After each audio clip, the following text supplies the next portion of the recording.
సైఫ్ కుటుంబానికి చెందిన 15,000 కోట్ల ఆస్తులను స్వాధీనం చేసుకోబోతున్న మధ్యప్రదేశ్ ప్రభుత్వం. భోపాల్లో సైఫ్ ముత్తమ్మమ్మ అబీదాకు 15,000 కోట్ల ఆస్తులు.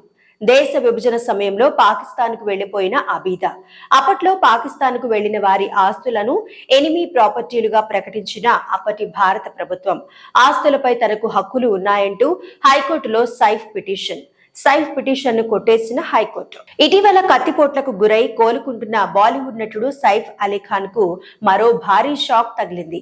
సైఫ్ కుటుంబానికి చెందిన 15,000 కోట్ల విలువైన ఆస్తులు మధ్యప్రదేశ్ ప్రభుత్వం ఆధీనంలోకి వెళ్లబోతున్నాయి. ఈ ఆస్తులు భోపాల్లో ఉన్నాయి.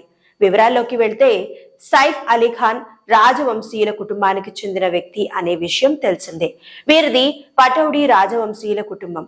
సైఫ్ ముత్తమ్మమ్మ అబీదా సుల్తాన్ 1947లో భారతదేశ విభజన జరిగినప్పుడు తన ఆస్తులను